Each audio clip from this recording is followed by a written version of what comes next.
It was quite difficult in that I was very early into my gender affirmation and I was still very much figuring things out and having to deal with an ovarian cyst bursting on top of that. And so I went in for what would be a very female issue and still is, and having to self-advocate whilst they were like, what's your pain scale? And I was like, a 9. And they were like, okay, miss. And I was like, no, mister. Like, when I talk to people, particularly my trans participants, they don't know that you can be on HRT until you die. Oh, you can. You just might not be able to have your estrogen in oral form if you can't swallow.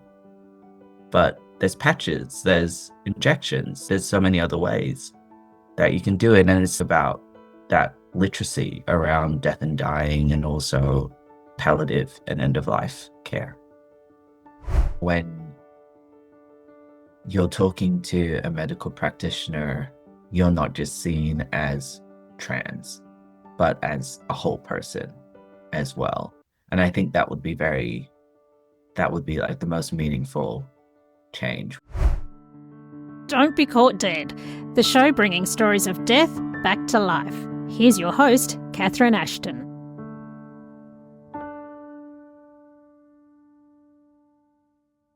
Today I'm speaking with T. O'Donnell. T is a PhD researcher at the Australian National University in Canberra. His research explores end-of-life and palliative care for trans and gender-diverse people, looking at how gender-affirming care can extend into hospitals and hospices. The study has ethics approval through the ACT Health's Human Research Ethics Committee and ANU's Human Research Ethics Committee. This study has also received ethics approval from ACON. T's interest in this area is personal as well as academic. As a trans man who has navigated medical institutions in Canberra, he has experienced firsthand how institutional culture can shape whether someone feels safe and respected in the settings where end-of-life care is delivered. His research invites participation from trans and gender-diverse people and clinicians working in palliative and end-of-life care in ACT only through individual interviews conducted online, by phone or in person. Thank you so much for being with us, T. Thank you, Catherine. Now, how did you get started and what made you want to research, gender diverse care and trans care and specifically end of life? So for quite a while, I was on the consumer reference group for end of life and palliative care here in Canberra. And I was chosen as the young person representative. And then they ended up with a brown trans man as well. And we would often talk about like palliative and end of life care, specifically in Canberra. And there was just a lack of a discussion around some of the specific needs that trans and gender diverse people have when engaging with end of life and palliative care. I was working as a peer worker for a trans organization here in Canberra too, and talking to my friends who were in their 30s or older, starting families.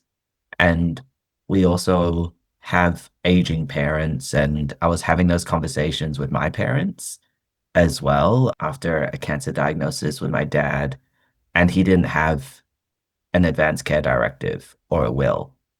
And it was just having those conversations with people whose care I wouldn't directly be involved in, but also care that I would be directly involved in, and thinking to myself, well, what would I want with my own palliative care?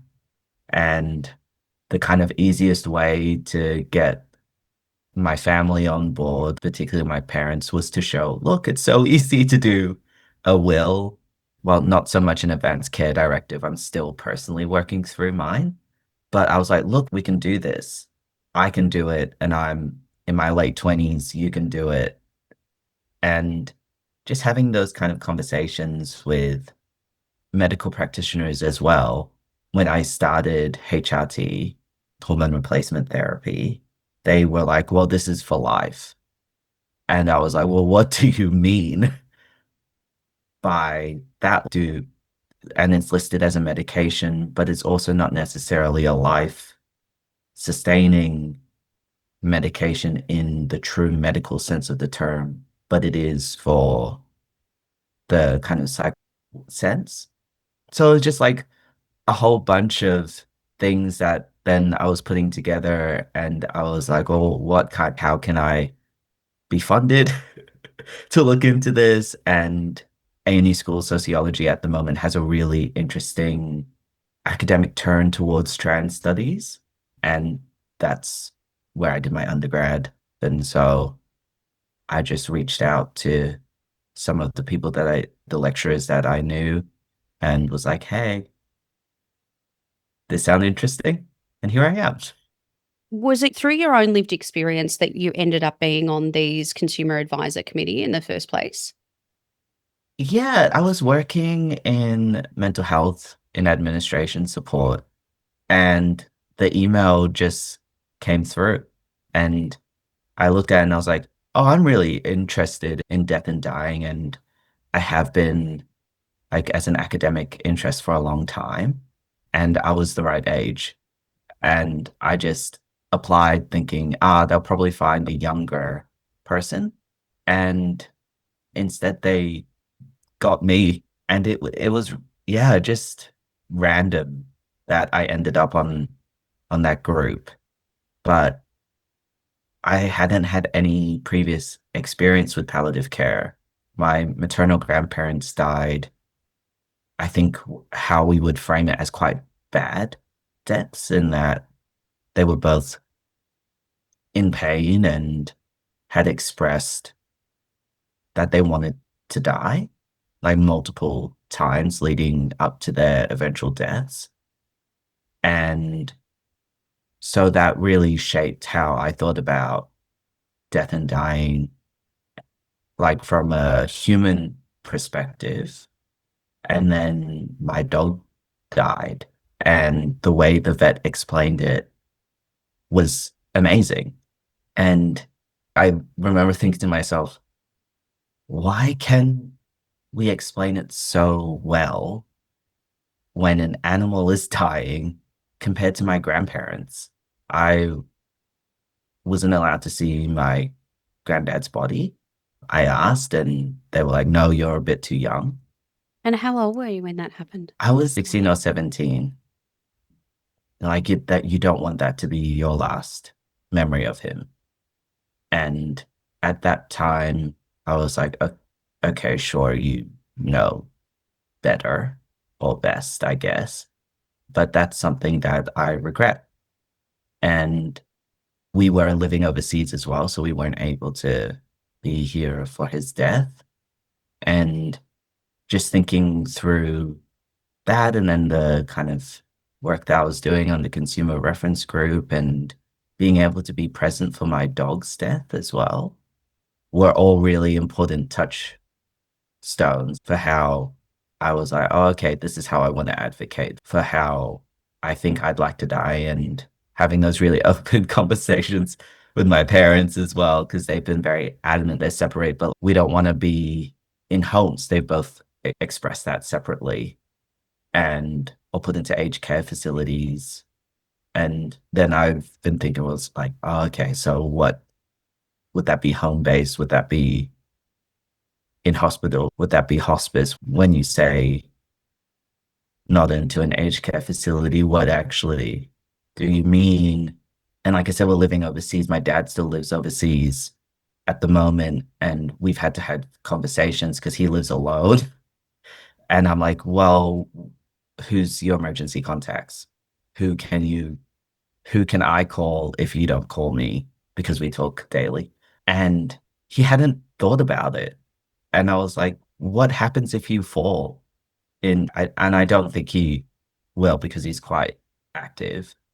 But I was like, what happens if you slip and hit your head and lose consciousness. Who do I call? And thinking also about like he's specifically in Malaysia. And so there's different rules around disposition and time frames. Like you need to tell me what you want to happen. And he was like, oh, I'd like to be cremated back home in Australia. And I was like, logistically, I'd rather not. I was like, I think if that was the worst case scenario, we cremate you in Malaysia because it's a lot easier to transport cremated human remains than a body. And so having those kind of conversations as well. What is really interesting in a lot of that you've just mentioned is the need for that detail and that logistic information that sometimes we forget, but it's also a really good place to start because Yeah. it's practical and breaking down what does aged care mean to you? If you don't want to be in aged care, what are the options that remain? So it was great that you went through those and talked through those alternatives. How were they when you talked about the will? Yeah, they were pretty good. I think I'm known in, at least in my immediate family, as the death guy. So mum was like, you know what would be a great present for your dad for his birthday? If he wrote his will. And I was like, maybe.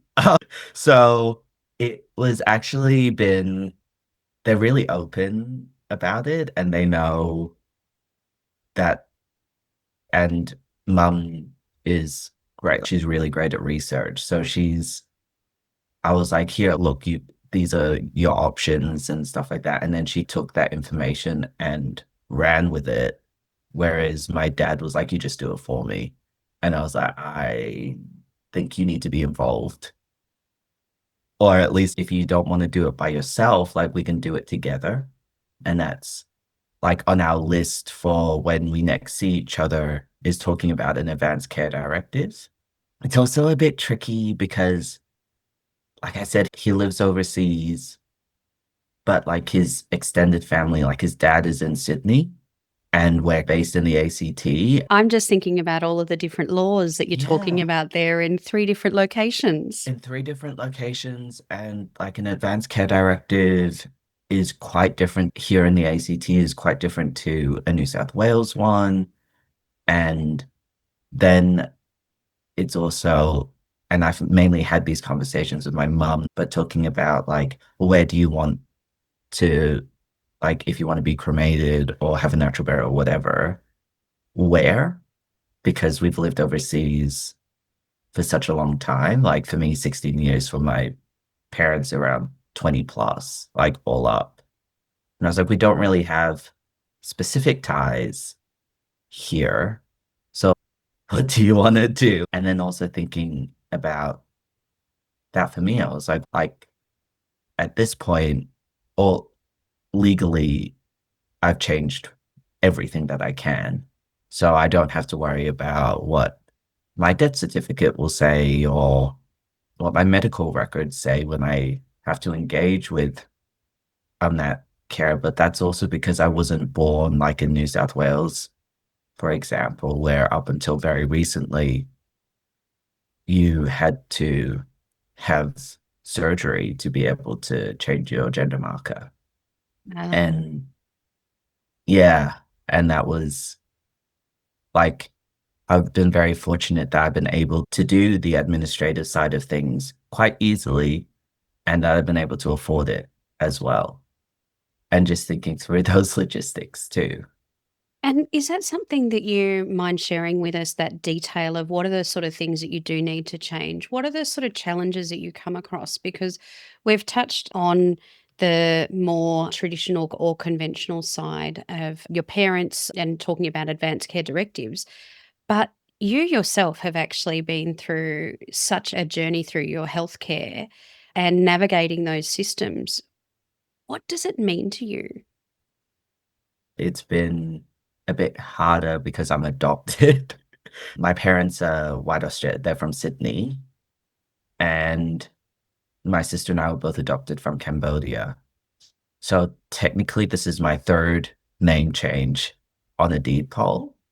And that in itself was a bit tricky because paperwork wise, I had to provide a lot more information than it says you need to. And that's been the case my whole life. So I was quite well equipped to argue with bureaucracy. Most times when I go and renew my passport, even though this is my sixth Australian passport or something kind of crazy, they ask for all of my original citizenship documents, even though you actually don't need them to renew. So there's been a couple of issues where they're like, I'll provide your original birth certificate. And I'm like, it's in Khmer. You won't be able to read it. And like, oh, we still want it. And I was like, okay, what checks and balances are you doing to confirm that's me? And so there's been those layers of difficulty, but I think I changed all of my stuff legally at a really good point in time. So I changed my name and everything first. And then I just walked into a Medicare center and was like, can I change my marker to male? And so I think that's one of the challenges with that kind of bureaucratic side of being trans is that it's really about who you get on the day. And it shouldn't be like that. And it also is law dependent and it's different for each state and territory. And then when you live in a really transient place like Canberra, and I think Canberra is a great place to access gender affirming care, but then people go back to either Victoria or New South Wales, and it's different. People mainly come to Canberra for work or study. And it's different. Canberra has quite progressive laws. And yeah, so I've been very fortunate where I've just been able to get the right people at the right time. And also people who care enough, like at least within government facilities, to either advocate for me or look into something, which is not often the case for a lot of trans people. Yeah, it's having that skill to advocate for yourself and know what your rights are, isn't it? Yeah, and I think that's where it ties in with my research as well, because like when I talk to people, particularly my trans participants, they don't know that you can be on HRT until you die. And I think it's both ways where we go in to medical facilities assuming the worst because we've had terrible experiences. And but that's not often the case. And I think with palliative care, especially, it's so interdisciplinary. And despite the really strong ties to the church, particularly the Catholic institutions, it is changing as a medical field. And it's becoming a lot more inclusive to the degree that we just don't know about it because society doesn't like to talk about death and dying. When I say society, Western Australia, settler Australian society doesn't like to talk about death and dying that much. And so it's hard talking to people and they're like, oh, no, I could never do that. So I'm not going to engage with that care or those care providers. And I'm like, no, oh, you can. You just might not be able to have your estrogen in oral form if you can't swallow. But there's patches, there's injections, there's so many other ways that you can do it. And it's about that literacy around death and dying and also palliative and end of life care. One of the common misconceptions that I hear quite often is that people believe that palliative care is only for the last few moments of life, where really we know that palliative care can come in as soon as you're diagnosed with a life limiting illness. And it's really about helping you to live your life to the best ability that you can. And so, what does that look like for someone who's trans? I think it Like obviously it's very personal and depends on each person, but generally speaking, from my interviews that I've done so far, like it's mainly people just want to be treated as their whole selves. And I think that is something that comes up a lot in just talking about trans care and engaging with trans medical care, as well as that people just assume that is remarkably different to other forms of care. And I argue that gender affirming care is all forms of care. And it's something that also comes up with my interviews with clinicians who work in palliative and end of life care, where they're like, oh, gender doesn't actually really come up in the conversation. I'm like, well, yes, it does. You've just asked how they want their hair done and what they'd like to wear. There's so many points where actually everything can be gender affirming care if you really think about it. And that's on both sides. It's not just the clinicians, but we just in conversation, it's like, yeah, all forms of care. If you're talking about you as a person, your gender comes into it. So it's therefore gender affirming care. And it surprises me that this is a conversation that we have to have, given the fact that we look at someone as a whole person. So, of course, their gender, their sexuality, which are two very different things, need to be taken into account, as well as all of the other variables that make up someone who they are. And I think even just asking how people want to be referred to, that's what you do in an initial appointment, like in an intake appointment. And asking like, oh, who's important to you and what's important to you? And people will say like all sorts of things. Like I was in hospital quite recently and I didn't get to fill out my board because I went straight into theater, which was really unexpected. Didn't have to wait long. Who gets to wait that short a period of time too? Like I rocked up and then half an hour later I was getting prepped and I was like, whoa, like my mom came with me and like we were ready to just hang out. But they had like things that were important to you on the like patient board at the end of the bed. And my mom wrote for me, because we discussed it before, my dog, my mom, I think she put that there, which is fair enough. And also my pronouns and put them like quite big on the board. And it's just a very easy thing to incorporate and is also on like your medical forms and stuff like that, that people don't think is gender affirming care, but it is. The amount of times where I've heard people like, oh, I don't have a pronoun or I don't use pronouns. I'm like, well, you do. We, that's the English language is just built on pronouns, not just built on pronouns, but they're an important aspect of it. And just because you don't think about your gender identity as much as, say, a trans person might, doesn't mean that it's not a part of your identity.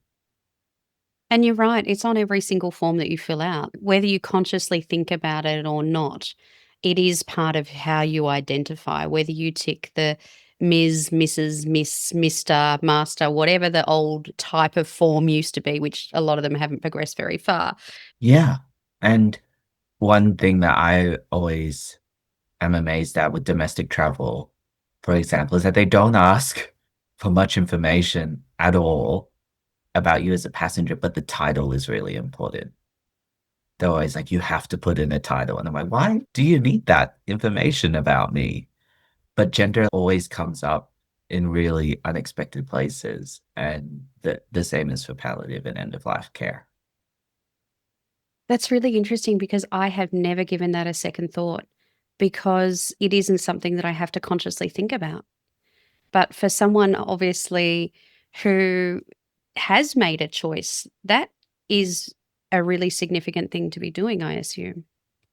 Yeah, and I also think it's just a little bit silly sometimes as well. I had a friend who didn't resonate with any of the title options when they were flying, and they picked professor because it sounded cool, and they're not a professor. And I was applying for my PhD at the time, and I was like, dude, you can't do that.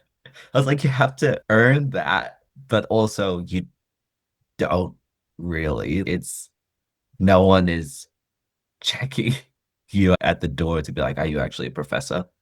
Can we see Yeah. your university credentials? But in all seriousness, what are some of those challenges that you have to navigate when you're everyday life? And also, what are those then amplified when you enter a healthcare setting? I don't really like the term passing, but people think about gender and sex often intertwined.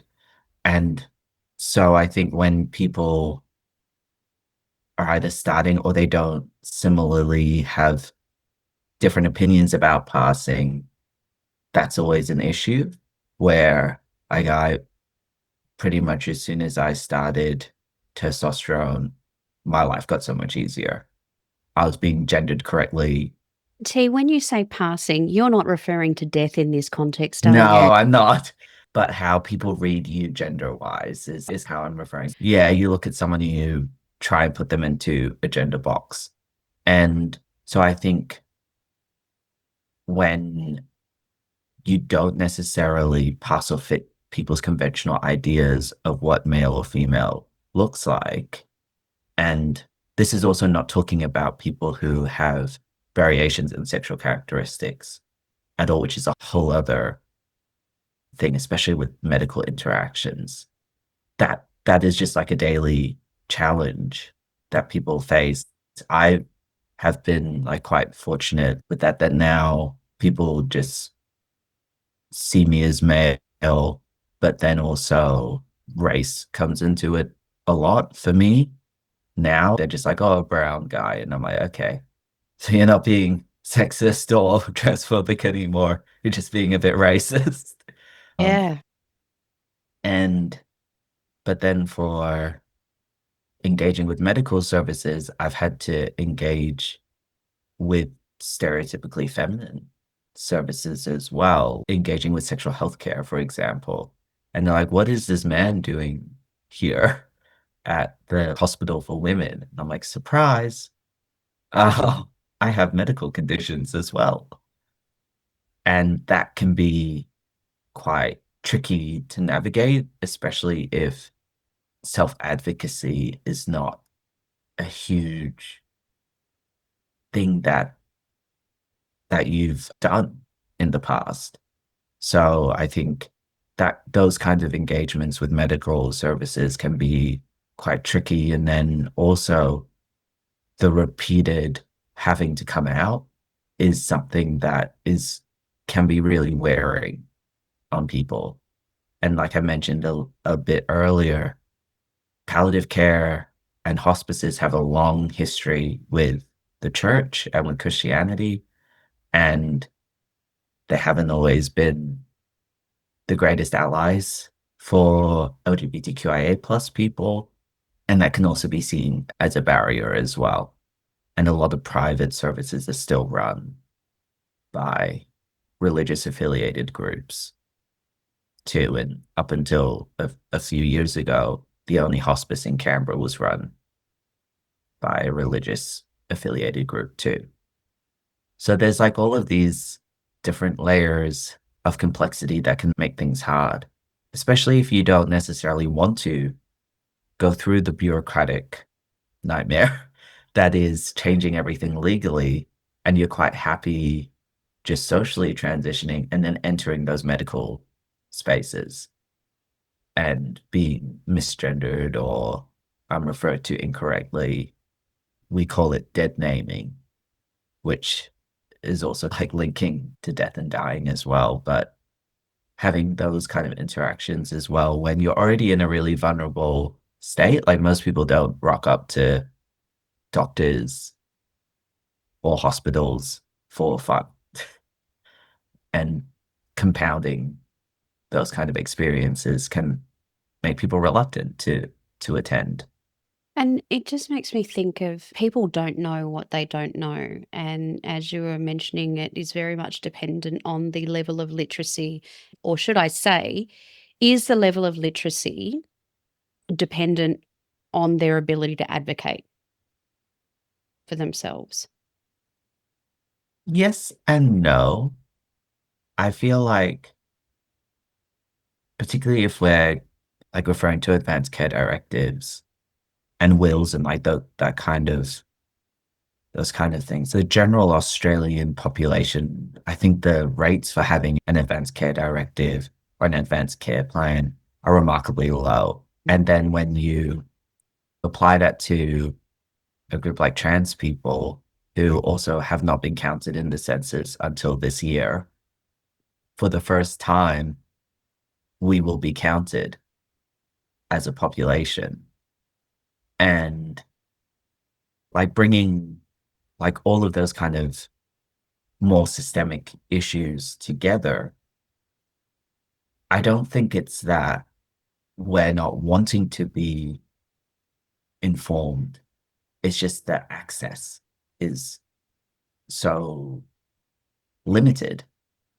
And when, like, again, going back to the differences in an advanced care directive here in the ACT compared to New South Wales, like even being able to know where you can get that information. Like at least in Canberra, it's usually through Canberra Health Services. But then if you're a trans person who hasn't had good experiences with medical services, you're not going to go to the hospital run advanced care planning session. You want to go within community and you may not know who to talk to within the community as well. I'm pretty interested in what information the census will provide, like statistics and population wise, considering that a lot of at least research around trans people has been about how we die quite young. And so then it's not just that there's a lack of access to this information, but we're often not even thought of because we're assumed to not be there to access it. What about the trans people who are older and who are aging and capturing, not, I don't really like the term capturing, but talking to them about like, how do you understand an advanced care directive or plan? Some people still refer to it as a living will. And like doing all that stuff, let alone thinking about an enduring power of attorney or a trustee. And then if your family is not supportive as well, then who does that fall to? Even thinking about myself with being adopted, we're not really counted in the census. So there's a whole range of things why I think that literacy isn't there yet. And it sounds like the access is one of the main systemic problems in that, would you say? I think so. I think similarly to all areas talking about palliative care and end of life, and we could extend it to death and dying as well. It's very medicalized now and very, so then if you have bad experiences with medical settings, that access stops because those are the gatekeepers of that information. If you've been to a funeral service for a trans friend and they have been misnamed or referred to incorrectly or misgendered, you're not going to go to the funeral places to find out that information because that trust is not there. And so I think the issue of access is more broad, like about trust and not necessarily rebuilding it, but trying to find where can you find those people who are able to share that information. And how important is it then that we use the tools of an advanced care directive, a will, a power of attorney, have the conversations with those that we love about what our choices are and how we would like that care to be given when we can't speak for ourselves? I think it's so important, and that's something that I talk a lot about in my interviews. I'm like, well, do you have one? You've said really explicitly to me, a researcher who you may never see again, that you want to be on hormones until the day you die. I'm like, you can put that on your advanced care directive. I might put that in writing.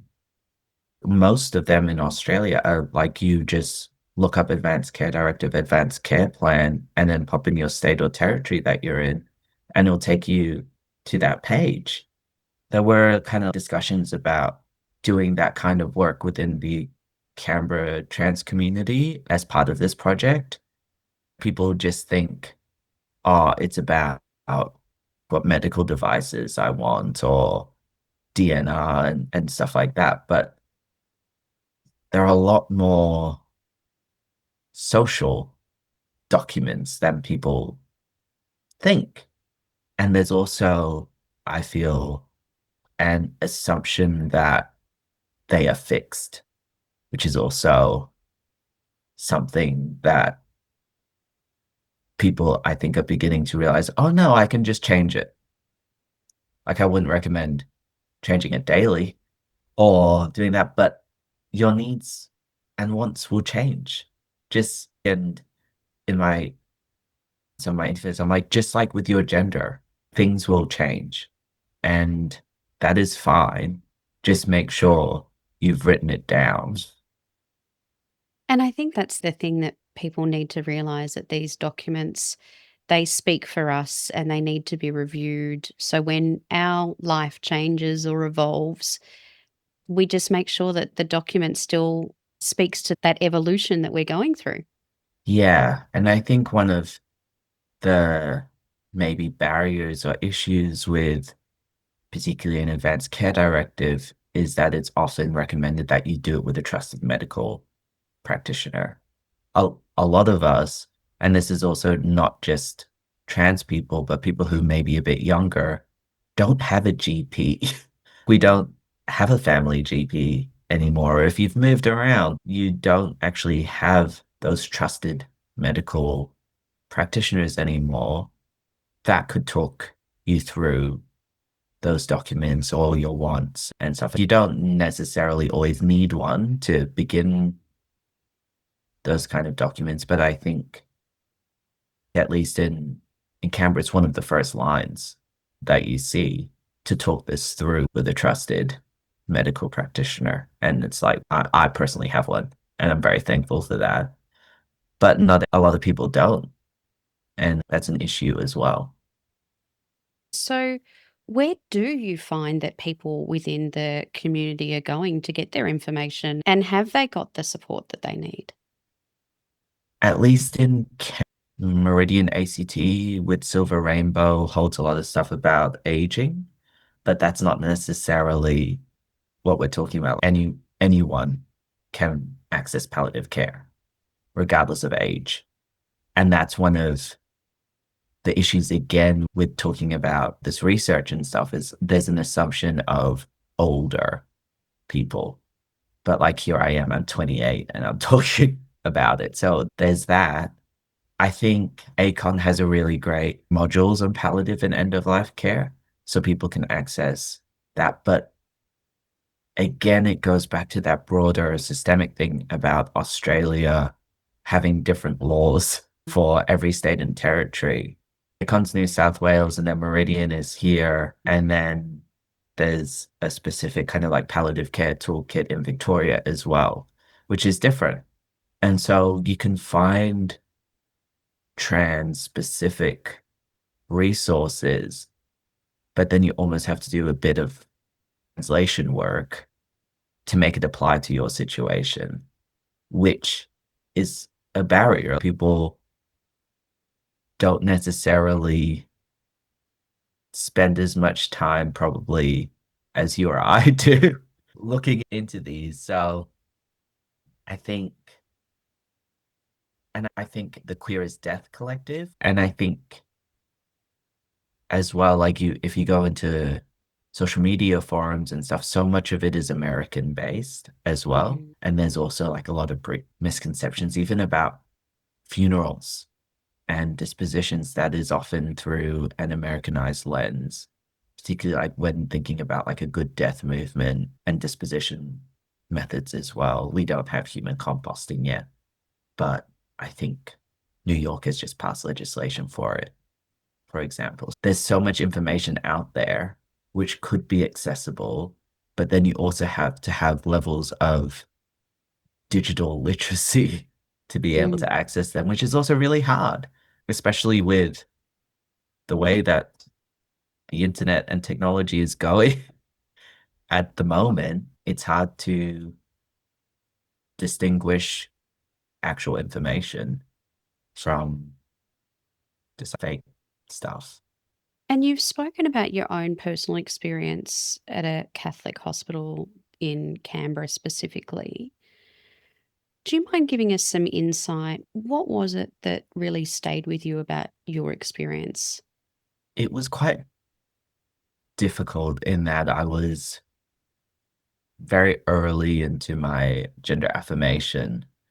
And I think when people talk about being trans, and this is the same within the trans community, as well as people who may not be a part of the community, there is an assumption of almost of timeline and what a good transition looks like.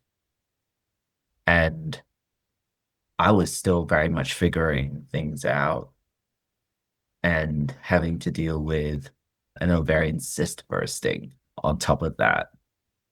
And so I went in for what would be a very female issue, and still is, and having to self-advocate whilst they were like, what's your pain scale? And I was like, a 9. And they were like, okay, miss. And I was like, no, mister. Whilst doing all of that and not being Catholic myself, coming from a Buddhist country and being raised kind of Buddhist, I always joke that I'm a really bad Buddhist.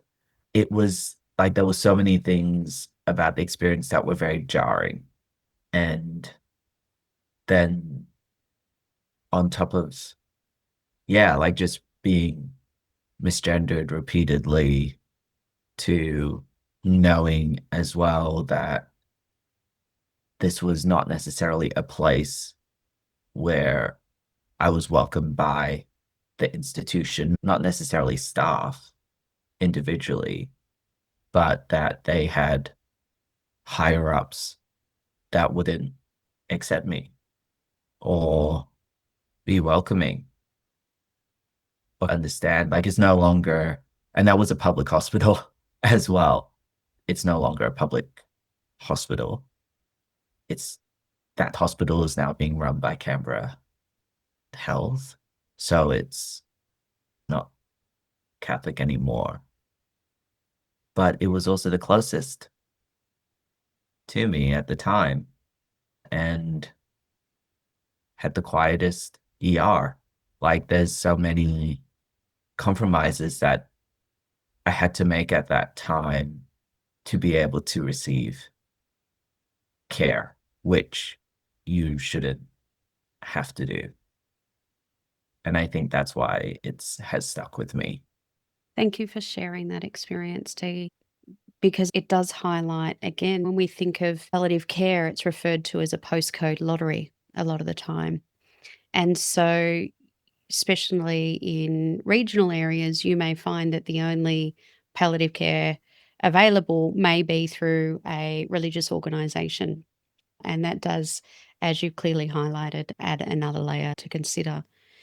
You've highlighted the issues around having a reliable medical practitioner, such as a GP, that you have as someone who you can trust to help navigate, help draft these advanced care directives. So, how important is it really your friends and chosen family in helping support you? For a lot of my participants, it's so important. And there's quite a few of them have been like, yeah, I can't self-advocate, but my partner will fight anyone that I need them to fight. And I'm like, that's great that you have that person in your life, but what if they're not available? And that's why those documents are so important if you can't self-advocate and your person is not available to do that. But then on the not necessarily a flip side, but with my other participants who are clinicians, quite a few of them are part of the community or have friends and family, and they understand some of the barriers and complexities of engaging with any form of kind of institutionalized medical care, that they're very willing to go in as that person as well. But then it's about building that rapport and that trust, which I think from some of my conversations with clinicians, you're able to do a little bit more within palliative care compared to like other forms of medical care where you might just be in and out. Whereas there seems to be more of that ongoing engagement with your care team, which sadly isn't often available in other medical settings and ones that people might have experience with, like emergency room settings or intensive care. You often hear people talk about how many people they saw in that one kind of instance, which is from the conversations I've had quite different with palliative care, where it's often the same person. And so building that trust. But then it's also thinking about, particularly with chosen family, how do you express that to the medical team or your care team, that these are the people who you want involved and also the people who you don't necessarily want involved, and what level of involvement you're expecting, which comes down to, again, talking with the people that you care about and that you love about what actually you want, and doing that before you enter those medical settings, which a lot of people don't do, regardless of whether or not you're trans, intersex, or cisgender. You fall and you're like, oh shit, um, we gotta talk about this now.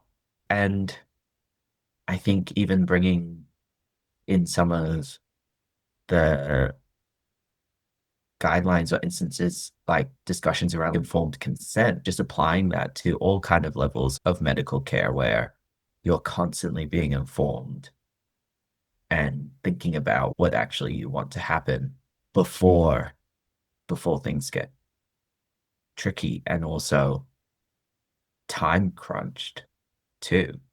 Someone said to me recently that the dead have no rights. And what I'm thinking about that may be sensitive when it comes to the wishes of how someone is memorialized, how their funeral is, how their body is prepared for disposition. Can you talk through some of those considerations, T, that people may not be aware of? Yeah, I think in Australia, I guess open caskets aren't as popular as places like compared to the US, for example. So there's a lot of, at least online and also in research, you see a lot of things about how trans people, particularly trans women, have been dressed incorrectly at their funeral. And then they have friends and chosen family rock up and they're like, who is this? And it's because there hasn't been necessarily that communication or allowance for those people to be involved in the funeral planning or the questions about disposition. And I think that's something that can definitely be spoken about and more considered. Like a lot of in some of the interviews that I've done, like people have expressed that being dressed appropriately is really important to them, even if no one sees them. Just having like your hair done and makeup, and that's the same, I think, for people who are cisgender. Like a friend recently told me about her nan dying and how they had a go bag of makeup ready for, because she was like, I'm not dying with a bare face. And I think in terms of disposition, a lot of people still go quite the traditional routes, like cremation, so it doesn't necessarily matter. And I'm like, okay, that's fine. But funerals, I think I don't talk about it explicitly in my research, but it is something that a lot of my participants bring up as well, where they're like, I want this name displayed. I don't want it in a church. I don't care if you chuck me overboard. And I'm like, okay, that's the laws. Let's get a little bit nerdy about it, where they're like, oh, just scatter my ashes. And I'm like, but where? Oh, I'm like, with what permit? I was like, we gotta think about that stuff. But a lot of the time it's about in the moments leading up to their death, how they want to be presented and what kind of care would lead to that and where they want to be as well is something that comes up a lot. A lot of the people that I've spoken to want to die at home, but like most of us don't end up dying at home. It's in hospitals or residential aged care facilities, which a lot of people really don't want to go into residential aged care facilities because, again, there's that religious affiliation with a lot of them too. That's a very roundabout way of addressing your question, but a lot of the time it's just talking about who they want around them when they die, or if they just want to be completely alone too. And I know that you're obviously still in the process of conducting this research, but given the conversations that you have had and your own personal experience, what would meaningful progress look like for you in this space? I'd love to see the statistics around like advanced care directives, for example, change for the better. Or when you're talking to a medical practitioner, you're not just seen as trans, but as a whole person as well. And I think that would be like the most meaningful change where I think there's an assumption, and this will sound contradictory to our whole conversation, but an assumption that transness and trans care is radically different, but it's not. So much of the care and medical care that you receive to be affirmed in your gender is not stuff that's had to be invented to be trans.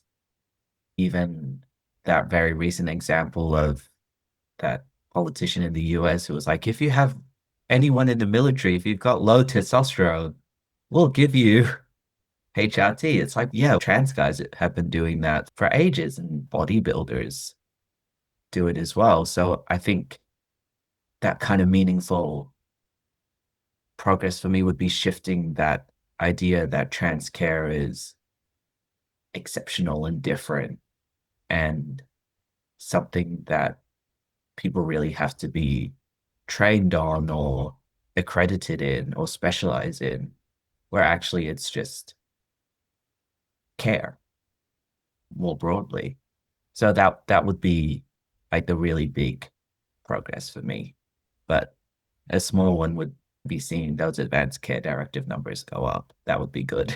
For anyone in Canberra that would like to be part of your research, we'll include all of your links on the show notes so people can reach out. Where are you at right now with your research team? How far are you into it? How much longer have you got to go? I'm part-time, so I have until 2030 to submit. I have technically wrapped up with my data collection. I have until later next month to finalize recruitment. That's my cutoff day with ethics. So in terms of where I'm at, it's really just looking at the conversations that I've had, the transcripts, and beginning that analysis, and then also trying to do some kind of preliminary stuff like presenting at that conference, for example, and really trying to engage more of the clinicians in the research, talking to them about this kind of stuff as well. And then also hopefully talking to more trans people about it too. But I'm also that guy at the party where people are like, "What do you do?" And I'm like, "Do you want to talk about death?" And they're like, "Okay." It's interesting that people say that they don't want to talk about it. As soon as you open the door, everyone has a story. Yeah, and I think also people are scared to offend other people, and this is the same with stuff around gender, where I've had a lot of clinicians who have been part of the community have participated in the research. But I've been like, no, I want to talk to the straight cisgender clinicians as well. What do you think about gender? Like when it doesn't come up for you regularly in your own life, how do you think about it when it does for someone who you're caring for? How would that change your interactions? And so that's been really interesting, like with a few of the straight cisgender clinicians that I've spoken to, they all had ties to the community somehow, to like family or friends. And I'm like, no, no, I want the like ones who don't, please talk to me. But it's been so interesting to just hear about how palliative care works because I don't have that knowledge. That's been fun. Yeah, but it's been interesting seeing who signs up and who wants to talk about this because they're two tricky topics. I haven't made it easy. Maybe one area where more research needs to be done or is being done is how people with variations in sexual characteristics interact with these systems. Because whilst trans people may have historical issues engaging with medical services, people who identify as intersex have a far longer history of just not of having surgeries forced upon them that they don't want. And I think that legacy is really ongoing and really important to look at and was And for a bit. someone who is unfamiliar with what the term intersex is, could you just explain that so people could understand? Yeah, so it's when someone has variations in sexual characteristics that may not fit people's preconceived conceptions of what male bodies look like or female bodies look like. And there's many variations in that. It can be hormonal, it can be physical, it can be combination. And historically, and still to this day, people still have surgical medical interventions thrust upon them at a very young age when they do not consent. And most of the time, it's cosmetic. It wouldn't affect the child's health, for example. Like the ACT is one of the few places in the world that has passed legislation to protect intersex babies from those kinds of surgeries. I think it's the fifth or sixth place in the world. Wow, it really is progressive. Yeah, and but that kind of legacy of doing things without consent and having those decisions made for you, I think would really impact how people engage with palliative care and end of life care services if you have that really deep mistrust with medical professionals. That was just an area that I'm not as informed around. So that is why it hasn't necessarily been involved in my research in particular, but I think would be an area that could really be could really benefit from being discussed in further research. And I think that what will be really interesting also to see is what the numbers are now that for the first time we're about to have a census where transgender people are being counted and more gender diversity is actually being considered. We might actually be able to get a better picture than what we ever have had before. Unfortunately, people who are intersex or have variations in sexual characteristics will not be counted in this census. ABS decided to leave out that question, which is terrible. I think a really bad decision. But yeah, I think it will be so interesting to have some of that information available. Also to just better understand that there's often the idea that people don't will never have interacted, like a kind of anti-trans rhetoric is odd, but you've never interacted with a trans person. You don't know a trans person. That's why you don't agree with blah blah blah.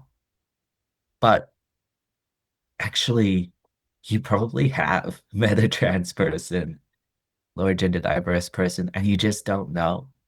And I think that's also something that will be more apparent, especially with the census data, where people are like, oh, it's not like 0.05% of the Australian population. ABS came to that conclusion in 2021 after they tried those questions initially. But I think people will be surprised at the numbers as well. And that leads me to another question, T, about preconceived ideas that we have. Yeah, like I think also there's preconceived ideas about who is working in these spaces as well. I certainly went in with preconceived ideas about who I would be talking to on the kind of clinician side of things.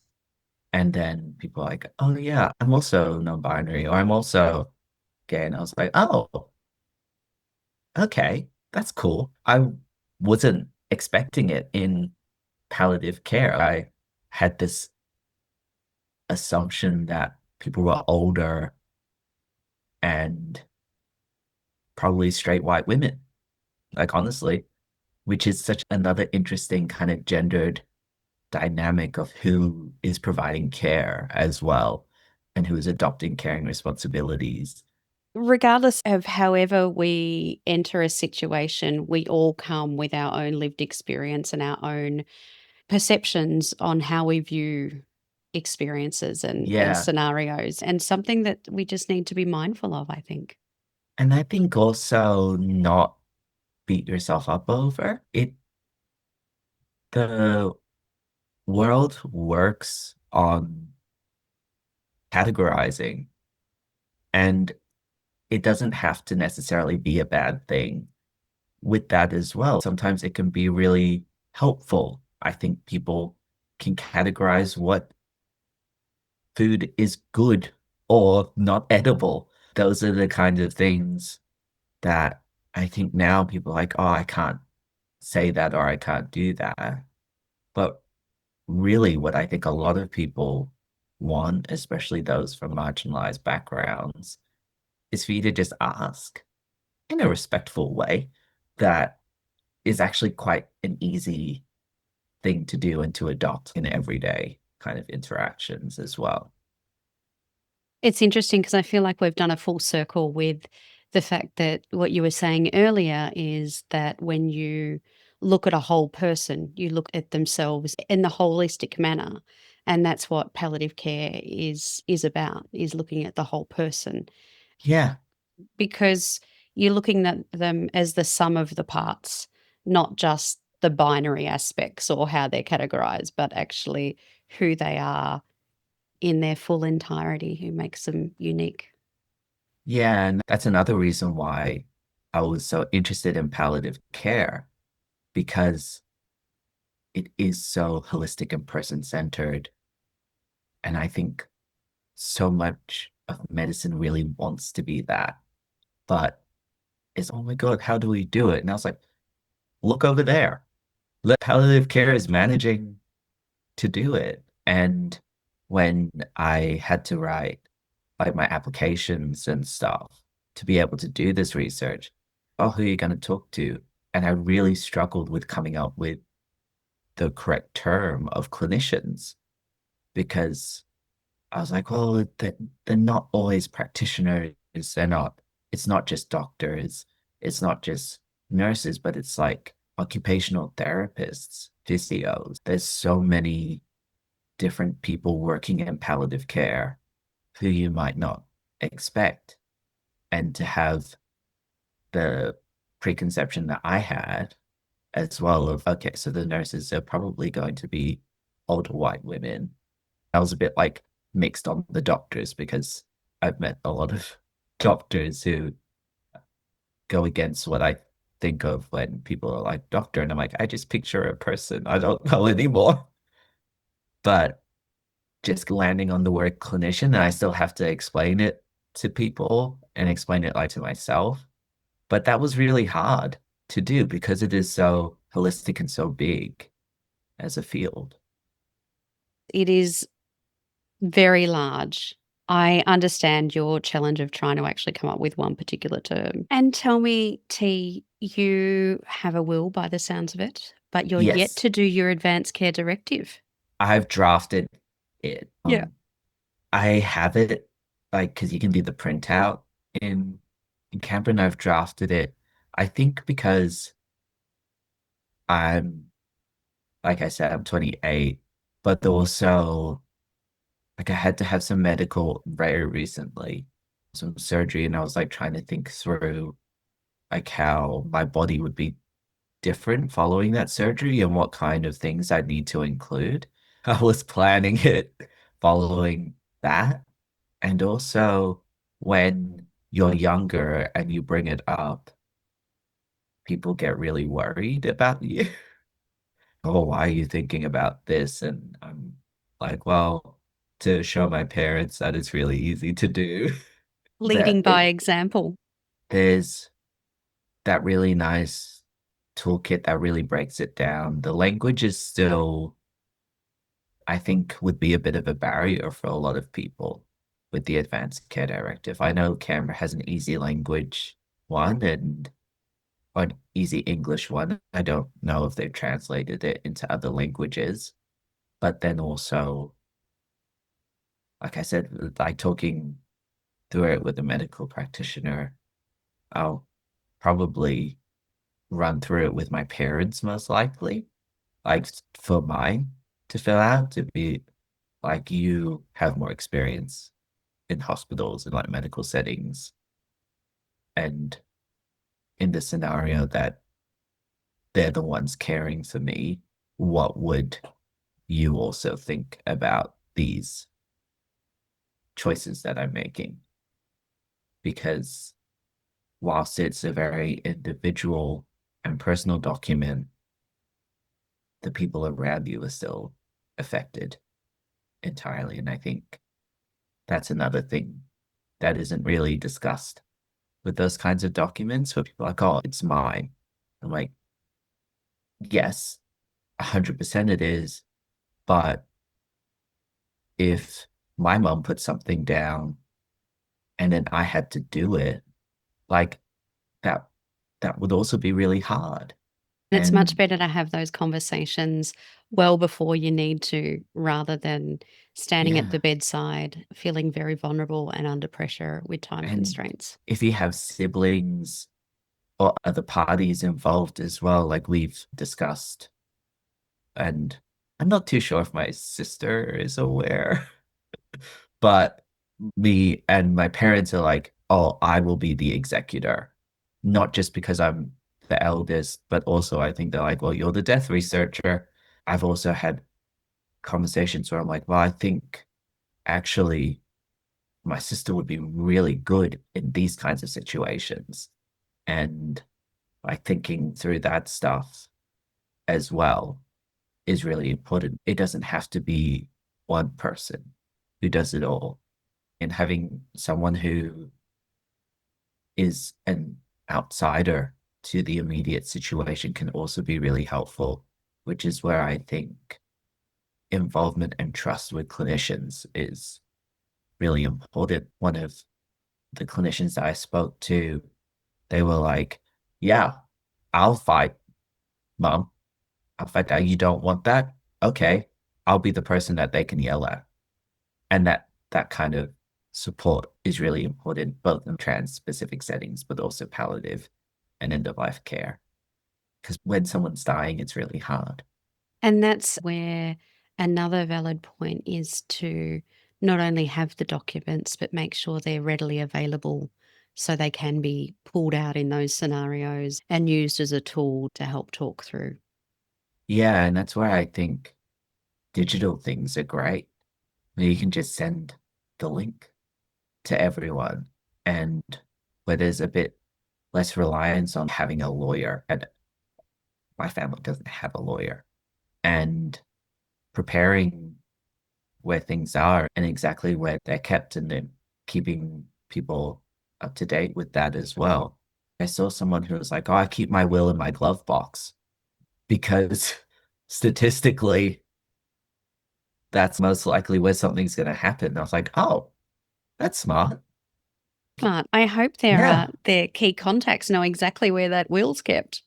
Yeah. And I was like, huh, okay. And then, like, with my mom, I'm like, so it's in the safe, right? I'm like, you put it. And she's like, yeah, don't worry. And I'm like, great. And Yeah. just keeping everyone updated. My granddad kind of was prepping all of that stuff quite recently, and it scared my dad and the rest of his family. They're like, oh, Poppy, he's getting out all this stuff. And I was like, he's just a prepared guy. Yeah. There is a lot of us in the world that are like this. Yeah. His wife unexpectedly died quite recently. It's clearly on his mind. And actually, he's a very pragmatic person in general.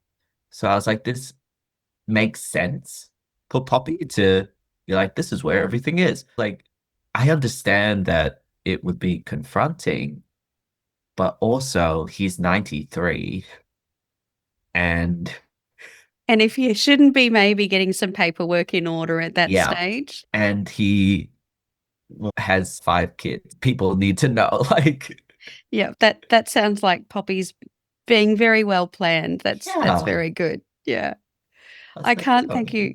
I can't thank you enough for your time today, T, and just really giving us some insight to the amazing research that you're doing in an area that sometimes people don't give enough thought about, just the impact of what our systems can do for people who are trying to navigate them. thanks, Catherine. Yeah, I really enjoyed talking to you. It was great.